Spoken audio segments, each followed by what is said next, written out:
dipahami bahwa Allah Azza wa Jalla akan memasukkan orang ke dalam surga itu pasti kalau cukup syarat. Kalau mencukupi syarat orang masuk surga pasti. Tetapi tingkatan orang masuk surga ada dua. Yang pertama kamilud dukhul atau dikatakan ad-dukhulul kamil, masuk surga sempurna. Masuk surga tanpa hisab dan adab, masuk surga seperti orang yang lewat sirat, seperti barok, petir, kilat, seret, enak sekali. Ya, lewat jembatan, jembatannya gelap, lebih tipis dari rambut dan lebih tajam dari ujung pedang. Kemudian tidak ada yang bisa mengandalkan kepiawaian kecuali dengan amal. Kemudian di bawah masih diserang dengan kail. Orang kena bores sudah itu. Sampai orang-orang yang sampai jatuh. Lalu ada orang masuk surga, cepat sekali. Ya, ini namanya ad-dukhulul kamil, masuk surga dengan sempurna. Siapa mereka? Orang yang bisa merealisasikan tauhid dengan sempurna. Wa ala ra'sihim al-anbiya. Yang paling menjadi pendekar adalah para nabi. Kemudian para ulama yang betul-betul bisa merealisasikan tauhid dengan sempurna. Yang kedua adalah mutlaqud dukhul. Au ad-dukhulul mutlaq, masuk surga saja.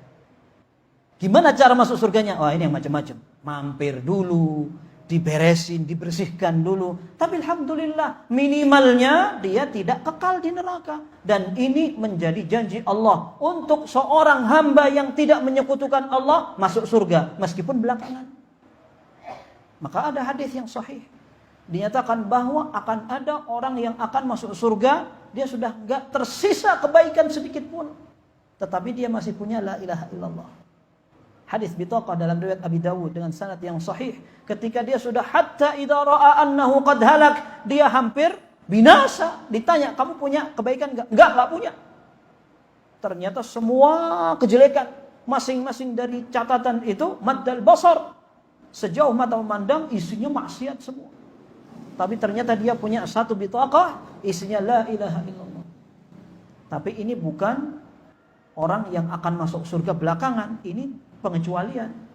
Hadis bitaqah menjadi dalil yang disebutkan para ulama, sebagian pelaku maksiat, pelaku dosa besar, tapi dia masih memiliki tauhid dalam hatinya, Allah bisa mengampuni dengan tanpa perhitungan sama sekali. Itu kehendak Allah. Tiba-tiba Allah Azza wa Jalla katakan, sudah, ana ampuni semua. Qad satartuha laka fid dunya wa ghafartuha laka al-yawm.